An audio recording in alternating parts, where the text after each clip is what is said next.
Many young folk want mom and pop to feed them and clothe them, provide for them, and let them alone. Don't tell them what to do. Don't tell them where to go. Don't tell them when to come in. But listen, privileges and responsibilities go together. And if you're not willing to accept the responsibility, you don't deserve the privilege. Any young person that wants his parents to provide for him but not to guide him, that young person is wrong. And any parent who gives his child all the privileges but does not administer wise discipline is making a sad mistake. You're shortchanging the child and handicapping him for life, and you're hurting yourself. Tie work, good grades to rewards and privileges, and when the work and the good grades and the behavior goes down, let the privileges go down also. God give me strength to preach. I'll never forget when I was 12 years old.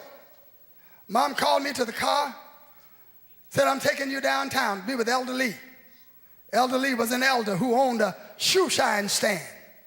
It operated in the Armed Services YMCA. 12 years old, Mom took me down and said, here he is, Elder Lee. Elder Lee said, come on, boy. Taught me how to shine shoes. And for months and months, summer, after school, I was down at the Armed Services Y, 12 years old. Shining shoes. Had money in my pocket. Had the dignity of producing and generating an income for myself. Learn how to be to work on time. Learn how to work without complaints. Learn how to do a good job, because those military men will tell you when you hadn't done a good job. Learn how to put the polish on their shoes and not on their socks and all up their pants legs. I was a shoe shine boy, right? Thank God that I learned that. Thank God that my parents were wise enough to let me experience it. But this young man went to his father and said, Father, give me my share now. And the father could have said no. That's what I would have said if one of my sons came to me.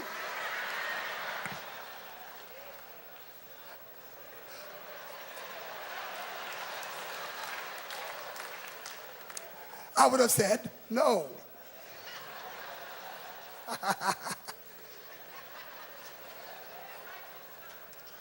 If you're going, go ahead.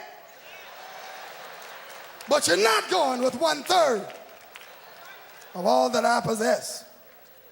And most of you, it would have been the same way. This is what the wisdom of that day advocated. Listen, don't give your sons your possessions while you live.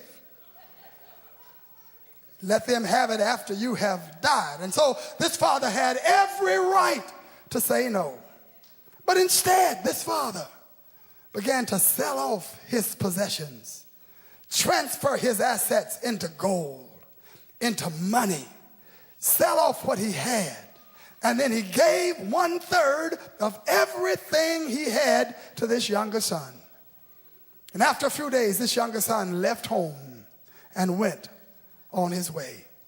Young son shortchanged himself, shortchanged his father, shortchanged himself because he would have to continue to live on his father's income and still receive an inheritance if he had stayed at home.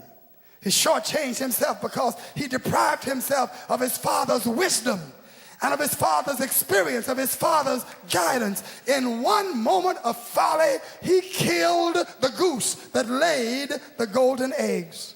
He had separated himself from the source of the gold, and he had only a diminishing supply.